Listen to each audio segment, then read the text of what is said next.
네, 본 강의로 들어가도록 하겠습니다.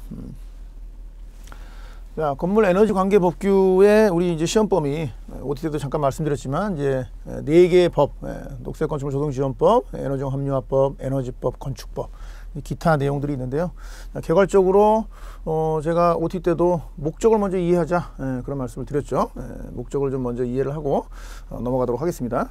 자, 우선 녹색 건축물 조성 지원법 굉장히 중요하다고 말씀드렸는데요. 자, 우선 저탄소 녹색 성장 기본법에 근거를 하고 있습니다. 저탄소 녹색 성장 기본법에 근거해서요. 저탄소법에 근거해서 건물 온실가스에 대한 온실가스 배출량을 이제 감소하고 그다음에 뭘 확대한다? 녹색 건축물을 보급을 이제 확대하는 그런 법이죠. 저탄소법의 이제 광범위한 이 저탄소법이 상위법이라고 볼 수가 있는데, 저탄소법에서 얘기하는 여러 내용들 중에서 녹색 건축물에 대한 내용들을 좀 정리해 놓은 법이다. 그렇게 이해하시면 더 편하실 것 같습니다. 자, 그래서 우리 에너지 평가사의 근간이 되는 법이라서 굉장히 중요하고 문제에도 가장 많이 출제가 되고 있습니다. 자, 그리고 이제 에너지용 합리화법. 자, 에너지용 합리화법, 이제 광범위하게 에너지에 대한, 에너지 수급에 대한 얘기를 하고 있죠. 에너지 수급 안정. 그래서 안정적으로 에너지 수급을 하는, 또 에너지에 대한 이제 합리적 이용에 대한 그런 얘기들을 하고 있죠. 에너지용 합리화법, 포괄적으로 다루고 있다. 효율적이고 합리적으로 이용을 증진하기 위한 그런 목적을 가지고 있죠. 그래서 법이 좀 광범위하기 때문에 좀 전략적으로 우리한테 필요한 부분들을 좀 발췌해서 좀 집중적으로 공부를 할 필요가 있습니다. 자, 에너지용 합리화법. 그리고 이제 에너지법. 자, 에너지법은 더 광범위한 법이죠. 법 내용은 많지가 않지만 에너지용 합리화법처럼 자, 광범위하고 포괄적으로 얘기를 하고 있습니다. 안정적이고 효율적인 이제 안정적인 에너지 수급에 대한 얘기를 안정적 에너지 수급. 여기서도 수급이지만 좀 더 포괄적으로 얘기를 하고 있는 거죠. 에너지법에서는. 그리고 뭐가 나옵니까? 에너지 정책에 대한 얘기들이 나오죠. 광범위한 법이니까 에너지 정책 수립에 대한 그런 내용들을 광범위하게 다루고 있습니다. 그래서 에너지 관련 법에서 가장 상위법이다 라고 볼 수가 있죠. 에너지법이. 상위법으로 포괄적인 내용들을 간략하게 다루고, 그 다음에 에너지 수급과 안정에 대한 것들을 광범위하게 에너지 합리화법에서 다루고 있고요. 그 다음에 거기에서 녹색 건축물에 대한 것들을 녹색 건축물 조성 지원법이 다루고 있다고 보시면 되고요. 그 다음에 이제 건축법. 자, 건축법은 이제 녹색 건축물이 있으니까 아까도 말씀드렸지만 건축물에 대한 기본적인 법을 알고 있어야 된다라는 취지로 들어간 거죠. 그래서 건축법은 건축물의 그런 이제 대지라든가 건축물의 대지, 구조, 설비, 용도를 규정한 법이죠. 용도를 규정한 법이다. 건축물의 대지, 구조, 설비, 용도를 규정함으로써 공공복리 증진을 도모하는 게 건축법의 목적이니까 이 4개를 규정하고 있는 법이다라고 볼 수가 있죠. 그래서 이 건축법도 워낙 좀 광범위하니까 역시 전략적으로 접근해야 될 필요가 있습니다. 그래서 우리하고 관련이 있는 부분이 이제 시험 범위에 들어가 있어요. 대지와 용도는 그렇게 크게 관련이 없다라고 볼 수가 있겠죠. 그래서 구조와 이제 설비를 집중적으로 여러분이 공부를 하셔야 되고요. 구조 또 설비 설치 기준들이 또 나와 있습니다. 규칙들도 아울러서 같이 보셔야 됩니다. 건축법.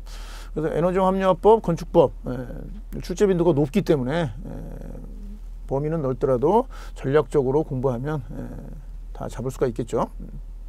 자, 그리고 기타 관련법들이 있는데, 기타 관련법들은 이런 것들이 우리 책에 나와 있는 것들을 보면 이제 공동주택의 결로 방지 설계 기준 같은 것들, 결로 방지 설계 기준. 그리고 또 건축물 에너지 온실가스 정보체계 운영 규정에 대한 게 있어요. 정보체계를 어떻게 운영할 것이냐. 그러니까 이제 홈페이지에 대한 거죠. 홈페이지를 어떻게 만들어서 전 국민이 이용할 수 있게 운영을 할 것이냐에 대한 내용. 그리고 이제 또 한 가지는 이제 재활용 건축자재 활용 기준에 대한 게 있어요. 재활용. 재활용, 건축 자재에 대한 활용 기준, 그리고 에너지 절약형 친환경 주택 건설 기준도 있죠. 친환경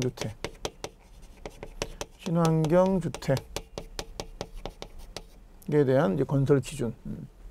이 두 가지 기준은 이제 국토교통부 이제 고시 내용이에요.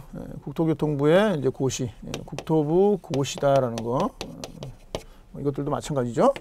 공동주택의 결로 방지 규정, 정보체계 운영에 대한 규정도 녹색건축물조성지원법에서 정보체계를 하라 해서 운영 규정이 들어가 있는 겁니다.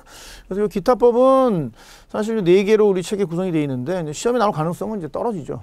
한 문제가 나올까 말까 하는 정도, 거의 이제 안 나온다고 보시면 됩니다. 참고적인 내용이다라고 보시고, 이제 주로 시험에 나오는 부분들은 아까도 말씀드렸지만 이 4개의 법에서 20문제가 출제가 되니까, 특히 녹색건축물조성지원법은 정말 명확하게 여러분이 8문제 잡으셔야 됩니다. 8문제, 그 다음에 지금 합리화법에서는 5문제, 1문제, 6문제 이 정도로 출제가 되니까 20문제죠. OT 때 말씀드렸지만, 그래서 명확하게 녹색건축물조성지원법은 이제 잡고 가셔야 된다. 자, 개괄적으로 이제 법에 대한 그런 내용들 살펴봤고요. 물론 건축법에서도 이제 뭐 일장 총칙이라든가 또 행정 절차 같은 것도 문제 얼마든지 나옵니다. 뭐 면적 계산이나 이런 것들 나올 만한 것들을 핵심적으로 찍어 드리겠습니다. 자, 그러면 자, 이제 녹색건축물조성지원법으로 넘어가도록 하겠습니다. 자, 가장 중요한 부분이죠. 우리 에너지 평가사를 규정하고 있는 법이기 때문에 당연히 중요한 법입니다. 자, 우선 녹색건축물조성지원법 첫 번째 법령이 되고요. 저탄소법에 의해서 녹색건축물을 규정하고 있는 법이다. 자, 우선 그 목차를 먼저 정리하겠습니다. 법의 목적을 먼저 파악하고, 두 번째는 목차를 정리하자, 그렇게 이제 말씀을 드렸습니다. OT 때. 자, 우선 목차는 이렇게 구성이 되어 있습니다. 녹색건축물조성지원법 1장 총칙, 그 다음에 2장 녹색건축물 기본계획 등, 3장 건축물 에너지 및 온실가스 관리 대책, 4장 녹색건축물 등급제 시행, 5장 녹색건축물 조성의 실현 및 지원, 6장 그린 리모델링의 활성화, 7장 건축물 에너지 평가사에 대해서 나오고요. 보칙과 벌칙이 이어지고 있습니다. 자, 우선 이 제목을 보면 대략 어떤 내용이다, 어떤 내용이 들어가 있겠다라는 걸 이제 짐작을 하셔야 됩니다. 나름대로. 뭐 한국말이니까 짐작 못할 리가 없죠. 자, 그러면 우선 이 각 장별로 이제 어떤 내용들이 핵심 내용이 포진이 되어 있는지를 먼저 이제 보도록 하겠습니다. 자, 우선 이제 총칙, 1장 총칙은 자, 다른 법과 마찬가지로 그 법에 일단 목적이 나와 있어요. 이 법을 왜 만들었느냐. 그래서 총칙이 항상 중요한 겁니다. 1장은. 법을 왜 만들었는지 목적이 나와 있고요. 자, 그 다음에 이제 또 더 중요한 거라고 볼 수가 있죠. 용어의 정의가 총칙에는 역시 나옵니다. 용어의 정의. 1장 총칙에서 가장 중요한 부분이라고 볼 수가 있죠. 용어 잘 정리를 하셔야 됩니다. 용어는 이 법의 적용 범위를 알려주고 있는 거예요. 이 법이 어디까지 적용하고 있나 범위를 알려주고 있습니다. 용어의 정의 잘 정리를 하시고요. 그 다음에 기타 내용들의 뭐 이 법의 뭐 방향이라든가 뭐 목적의 부연 설명 이런 것들이 이제 1장에서 나오게 되죠. 총칙. 그래서 총칙은 어느 법이나 마찬가지로 이런 내용들을 담고 있습니다. 자, 그 다음에 2장으로 가죠. 녹색 건축물 기본계획 등 하고 나오는데요. 자, 2장에서는 녹색 건축물의 기본계획과 그리고 이제 조성계획을 기본계획과 조성계획을 다루고 있어요. 그래서 이 2장은 녹색 건축물을 실현하기 위한 기본계획과 그런 조성계획을 수립하기 위한 뭡니까? 이제 행정 절차라고 볼 수가 있는 거죠. 행정에 대한 얘기다. 행정 절차를 얘기하고 있는 게 2장입니다. 기본계획과 조성계획으로 나눠지죠. 기본계획은 국토교통부 장관이 주체가 돼서 수립하는 거고, 이 조성계획은 지역계획이에요. 시도지사가 주체가 돼서 수립권자가 시도지사가 되는 거죠. 수립하는 그런 지역적인 계획이다. 나중에 이제 구체적으로 내용에 들어가면 이제 이해가 되시겠죠. 자, 그다음에 이제 3장은 건축물 에너지 및 온실가스 관리 대책. 자, 지금 1장 총칙, 2장은 뭐 행정적인 얘기들을 하고 있는 거고요. 3장부터 뭐 본론이라고 봐야 되나요? 뭐 본론, 서론이 있고 본론이 있는 건 아니지만 3장부터 이제 본격적인 내용들이 들어간다고 볼 수가 있는데, 건축물 에너지 및 온실가스에 대한 대책들이 나오죠. 어떻게 관리에 대한 이제 대책들이 나오는 겁니다.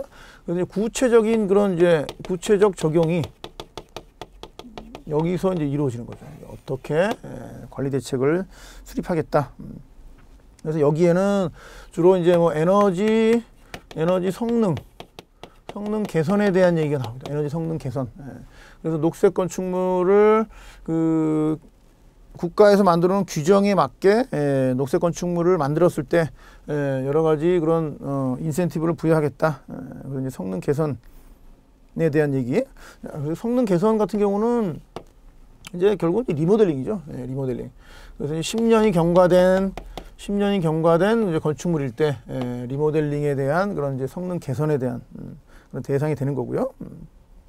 그리고 이제 또 어떤 내용이 나와요? 정보 체계.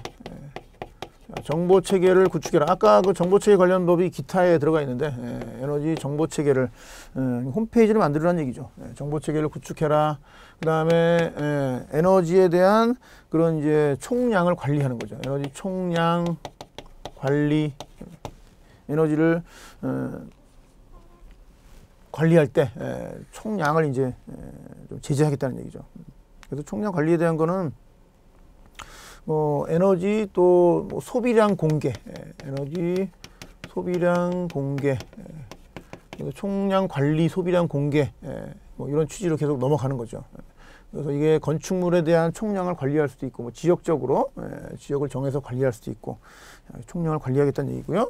그 다음에 에너지 절약 계획서에 대한 얘기 나옵니다. 에너지 절약 계획서 제출 대상이 뭐냐? 그래서 에너지 절약 계획서 제출 대상 연면적이 얼마? 500제곱미터 이상이 되는 그런 건축물을 그 인허가를 할 때 허가하거나 용도 변경을 하거나 기재 내용을 변경할 때, 건축행위를 할 때 허가하거나 용도 변경하거나 기재 사항을 변경할 때 연면적이 500제곱미터 이상 되는 경우는 에너지 절약 계획서를 제출하게 돼 있어요. 굉장히 강화를 시켜놓은 거죠. 이런 대책들이 3장에서는 나옵니다. 구체적으로 적용을 하겠다. 구체적으로 적용을 하겠다라는 얘기입니다. 적용할 테니까 따라라, 그런 얘기입니다. 자, 그러면 4장에서 그럼 이제 3장에 구체적으로 이런 대책들을 내놓으면, 자, 그런 이제 대책들을 어떻게 판단하겠느냐? 그래서 이제 등급제 얘기가 나오는 거죠. 이렇게 관리 대책을 내놓고 따라라, 등급을 매기겠다, 그런 얘기입니다. 대책에 의해서 결과를 어떻게 판단하겠느냐? 등급제를 시행하겠다, 그런 얘기입니다. 등급제 그 시행에 대한 거는 우선 이제 그 일단은 이 녹색 건축물에 대한 그런 활성화 그 조항들이 있어요. 조성, 녹색 건축물 조성에 대한 이제 활성화에 대한 대책들. 아까도 잠깐 말씀드렸지만 뭐 설계라든가 유지관리, 설계 시공 유지관리 상에서 그런 이제 국가가 정해놓은 규정을 맞췄을 때 그런 이제 어떤 등급을 부여하겠다, 인센티브를 부여하겠다, 그런 내용들이 나오고요. 그리고 이제 등급제는 이제 세 가지 정도라고 볼 수가 있습니다. 우선 이제 녹색 건축 인증이 있고요. 그 다음에 에너지 효율 등급 인증 제도가 있습니다. 이렇게 두 가지, 녹색 건축 인증 제도, 에너지 효율 등급 인증 제도가 있고요. 그 다음에 그 에너지 성능 정보 공개, 그리고 에너지 성능 정보 공개 대상이 있어요. 대상 건축물을 에너지 성능 정보 공개를 해야 되는 대상 건축물이 있고요. 그 규정. 그래서 에너지 성능 정보를 공개해야 되는 대상 500세대 이상, 500세대, 그리고 연면적으로 봤을 때는 연면적 3,000이죠. 3,000 이상의 업무 시설, 이런 것들이 이제 들어가는 겁니다. 성능 공개를 해라. 정보를. 비교적 이제 큰 건물이 되는 거죠. 그리고 인증 제도는 이제 녹색 건축물 인증, 또 에너지 효율 등급 인증 제도. 두 가지. 주로 관공서는 뭐 거의 이제 의무사항이 되고 있고요. 일반 건축물도 계속 확대되는 그런 상황입니다. 이렇게 등급제를 부여하겠다. 성능 정보 공개도 500세대 이상 3,000제곱미터 이상의 업무 시설들. 정보 공개를 뭘 공개하겠어요? 연간 에너지 사용량, 얼마나 에너지를 사용하느냐, 그리고 또 온실가스 배출량을 공개해야 되겠죠. 그리고 에너지 그 평가서라는 걸 또 에너지 평가하죠. 공개하게 돼 있어요. 에너지 평가서에 뭐가 써 있어요? 에너지 효율 등급이 몇 등급이냐, 이런 게 나와 있죠. 이런 것들을 이제 공개하게 되어 있습니다. 요 규모일 때 500세대, 연면적 3,000제곱미터 이상의 업무시설, 오피스텔은 제외입니다. 자, 그렇게 일단 등급을 부여하고요. 자, 그 다음에 5장에 가면 녹색 건축물 조성의 실현 및 지원. 자, 이렇게 대책을 마련하고, 그 다음에 대책을 등급으로 판단하겠다. 그러면 이제 이런 등급을 달성하기 위해서 어떻게 지원해 줄 것이냐라는 얘기죠. 녹색 건축물 조성의 실현 및 지원. 그럼 뭘 지원해 줄래? 뭐 이런 얘기입니다. 그래서 등급을 달성하기 위해서 많은 지원을 해줘야 되겠죠. 국가적으로도. 그래서 우선은 이제 뭘 지원해야 되겠어요? 그 녹색 건축물 조성에 대한 이제 기술 개발을 해야 되겠죠. 기술 개발을 좋은 기술을 이제 개발을 해야 되겠죠. 조성 기술의 그런 이제 기술 연구 개발을 해야 되고. 그 다음에 이제 인력, 전문 인력을 양성하고 교육을 해야 되죠. 전문 인력 양성 교육을 해야 되고, 그 다음에 이런 일들을 녹색 건축 조성에 대한 지원 업무를 하는 녹색 건축 센터를, 녹색 건축 센터, 센터에 대한 정의를 해야 되겠죠. 이런 일을 할 녹색 건축 센터가 뭐냐. 그리고 이제 지원에 대한 것도 뭐가 있겠어요? 이제 시범 사업이 여기 해당되죠. 시범 사업. 말로만 뭐 중요하다 해라, 이게 아니라 샘플링을 하는 거죠. 어디에 한 군데 해보고 이렇다 한번 와서 보시라, 그런 내용입니다. 시범 사업에 대한 얘기. 그리고 기타 뭐 지원이라든가 또 특례에 대한 얘기가 5장에서 나올 겁니다. 이런 내용들이 녹색 건축물을 지원할 수 있는 그런 이제 요소들이겠죠. 그래서 뭐 지원, 이런 이제 지원이라면 뭘 지원하겠어요? 돈을 지원해 주는 거죠. 그래서 이제 보조금을 지급한다든지, 그리고 또 뭐 대출을 해준다든지, 아니면은 뭐 세금을 감면해 준다든지, 특례가 그런 거죠. 또 뭐 외자를 투자할 수 있게 투자 유치에 그런 도움을 준다든지, 그런 내용들이 나오겠죠. 자, 그 다음에 6장에 그린 리모델링의 활성화. 그린 리모델링 사업을 이제 별도로. 그래서 에너지 성능 향상, 효율 개선을 위해서 리모델링에 대한 장려책으로 그래서 이제 그린 리모델링 사업을 이제 하는 겁니다. 그래서 에너지 성능을 향상하는 거죠. 에너지 성능 향상. 뭐 이거에 따른 지원이 이루어지죠. 그래서 이걸 기술적으로 또 비용적으로 지원을 해주고, 그 저리로 뭐 차츰차츰 갚는다든지, 그런 리모델링에 대한 지원, 그 지원 대상을 정의할 거고요. 그다음에 어떻게 지원하는지, 뭐 어떤 기금이 들어가는지, 기금에 대한 얘기가 있을 거고요. 그리고 또 이런 이제 그린 리모델링 사업을 총괄할 수 있는 단체를 하나 만들어야죠. 그런 그린 리모델링 창조센터라고 하는데, 창조센터를 지정을 해야죠. 그린 리모델링 창조센터 지정해서 요걸 또 창조센터를 지원해주고 관리하는 그런 내용들이 나옵니다. 자, 그다음 7장에서는 이제 건축물 에너지 평가사, 우리 자격증의 정의를 하고 있는 거죠. 그래서 에너지 평가사의 그런 자격이라든가, 또 시험, 에너지 평가사 시험, 그 OT 때 시험 자격 봤죠? 시험이라든가 또 에너지 평가사가 취소되는 경우가 어떤 경우냐, 이런 경우들을 얘기하고 있습니다. 7장도 그 에너지 평가사에 대한 정의를 내리고 있으니까 뭐 나올만 합니다. 한 문제 정도. 자, 그리고 보칙, 벌칙 이렇게 되겠죠. 보칙은 뭐 본칙에 들어가기 애매한 것들을 여기다가 이제 정리해 놓은 거죠. 보칙과 벌칙, 껴들어가기 애매한 것들을. 자, 그렇게 목차가 정리됐습니다. 자, 그래서 행정 절차가 2장까지, 그리고 본론이 이제 3장부터 3장, 4장, 5장이 이제 메인 본론이 되고요. 시험 문제에도 여기 역시 집중이 됩니다. 이 이후로는 이제 한 문제 정도가 출제가 되는데 3개 장에서 집중이 된다는 거죠. 양도 많고요. 그리고 여기서 정책적으로 핵심적인 게 2개가 이제 나와 있는 거죠. 그린 리모델링하고 이제 에너지 평가사 정의를 해야 되니까.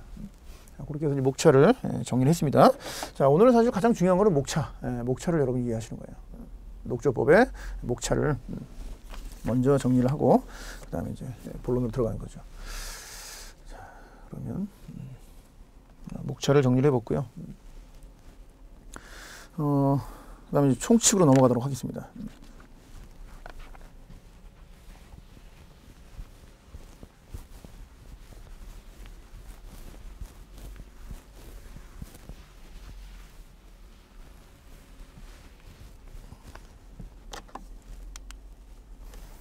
자, 우리 책에 보시면 먼저 총칙이 나옵니다. 총칙. 아까 목차에서 정리해드렸죠. 총칙에는 그 법의 목적, 왜 만들었는지 목적이 나오고 그 다음에 가장 중요한 용어의 정의가 나옵니다. 기타 이제 이 법의 방향과 또 어떻게 적용해 나가야 될지 목적을 도와주는 여러 가지 그런 말들이 나오죠. 자, 목적이 나오는데 자, 목적은 그래서 중요합니다. 법의 제정 이유가 되는 겁니다. 자, 먼저 근거, 저탄소 녹색성장 기본법이 나오죠. 자, 이 법은 자, 저탄소 녹색성장 기본법에 따른 녹색 건축물 조성에 필요한 사항을 정하고 있는 겁니다. 녹색 건축물 조성에 녹건 조성에 필요한 사항을 정하는 법입니다. 근거는 저탄소 녹색성장 기본법이다. 다시 얘기해서 저탄소법에 나오는 녹색 건축물 조성에 필요한 내용들을 정한 법이다. 자, 법의 목적 나옵니다. 자, 목적은 2가지죠. 당연히 뭐 밑줄을 그어야 됩니다. 저탄소 녹색 성장의 실현, 자, 그리고 국민의 복리 향상에 기여한다. 자, 녹색 성장의 실현, 복리 향상에 기여한다. 공법의 취지죠. 공법의 취지. 자, 그러면 목적은 2가지인데 그럼 어떻게 달성할 것이냐? 수단은 뭐냐? 그래서 수단은 건축물을 온실가스 배출량 감축, 밑줄 그어야 됩니다. 온실가스 배출량을 감축하고 뭘 확대한다? 녹색 건축물을 확대해서 이 목적을 실현하겠다. 저탄소 녹색 성장을 실현하고 국민의 복리 향상을 기여하겠다. 그런 목적을 가지고 있는 겁니다. 자, 그렇게 해석을 하시면 되고 지금 이제 복리라는 얘기가 나오지 않습니까? 복리, 복리. 근데 복리 항상 그 우리 공법의 공법과 이제 상반되는 건 이제 사법인데, 공법, 공공을 위한 법이죠. 우리 녹색 건축물 조성 지원법이라든가 뭐 건축법 다 공법에 들어가는데, 뭐 도시 관련 법들. 공법에 항상 이제 나오는 건 복리를, 국민의 공공 복리를 향상하는 게 목적입니다. 공법, 공익을 실현하는 목적으로 하는 거죠. 이 공법은 이 공익을 항상 이제 우선시합니다. 공익을 우선시하는 거죠. 공익과 대치되는 게 이제 사익이죠. 사익. 공익과 사익이 대치가 되는데, 공법은 이제 공익이 목적이고 사법은 사익이 목적인 거예요. 사법이라고 하면 이제 뭐 민법이나 형법, 형사소송법 이런 법들을 얘기하는 거죠. 자, 그런데 이거는 이제 항상 이제 우선시하게 되는데, 결국은 이제 공법도 뭡니까? 이게 이제 공익과 사익이 적절하게 이제 조화와 균형을 이루어야 되겠죠. 그래야 이제 문제가 없는 거죠. 그래서 공법은 가끔 이제 사익을 제한하게 되는데, 사익을 제한할 때는 그냥 제한하면 큰일 납니다.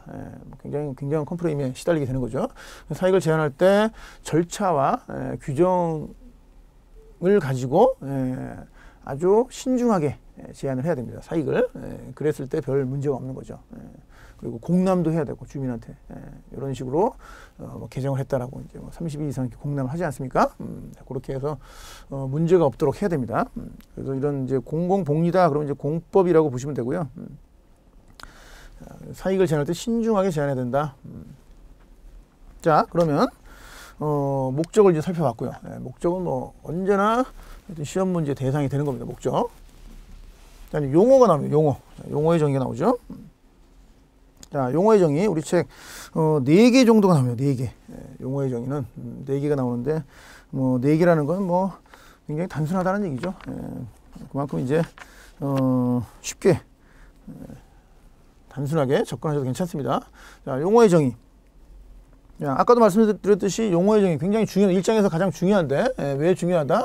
그 법의 적용 범위가 되니까 이 법의 적용 범위가 되는 거죠. 자, 우선 녹색 건축물이 나오죠. 녹색 건축물. 자, 녹색 건축물, 저탄소 녹색 성장 기본법에 따른 건축물을 얘기하는데 녹색 건축물. 자, 정의를 하고 있죠. 자, 우선 먼저 에너지 이용 효율이 높고, 자, 에너지 이용 효율의 밑줄, 효율이 높고, 그 다음에 신재생 에너지 사용 비율이 높고, 신에너지 재생 에너지 사용 비율이 높습니다. 그 다음에 뭐야? 온실가스는 뭐예요? 최소화하는 낮은 그런 건축물이다라고 볼 수가 있는 거죠. 자, 에너지 효율이 높고 신에너지와 재생에너지, 뭐 신에너지라고 하면은 뭐 수소에너지라든가 연료전지와 같은 말 그대로 신개발 에너지를 얘기하는 거고요. 재생에너지는 우리 다시 재생하는 그런 에너지죠. 태양열이, 태양열, 태양광, 풍력, 뭐 수력, 지열 이런 것들이 이제 재생에너지가 됩니다. 자, 그리고 이제 온실가스를 최소화하는 건축물이다. 온실가스, 지구 온난화의 주범 아닙니까? 온실가스를 최소화하는 이산화탄소, 또 메탄가스, 뭐 6가지 종류를 우리 온실가스라고 얘기를 하죠.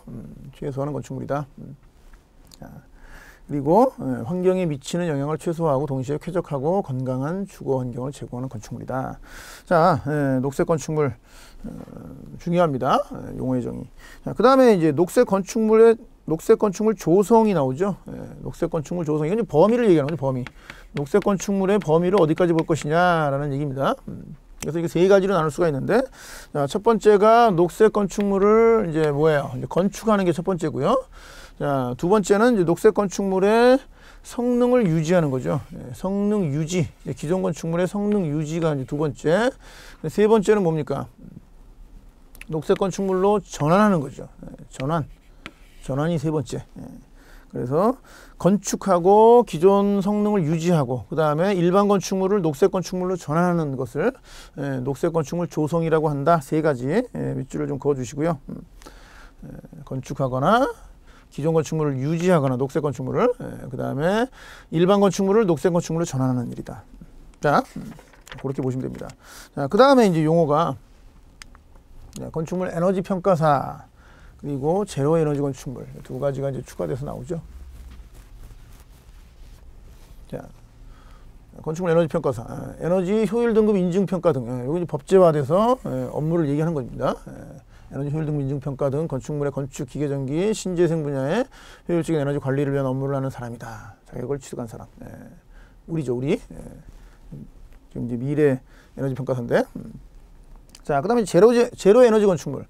자, 제로 에너지 건축물은 말 그대로 이제 뭐 에너지를 안 쓴다, 거의 뭐 그런 의미죠. 건축물의 에너지발을 최소화하고 신에너지 및 재생에너지를 활용해서 에너지 소요량을 최소화하는 녹색 건축물이다.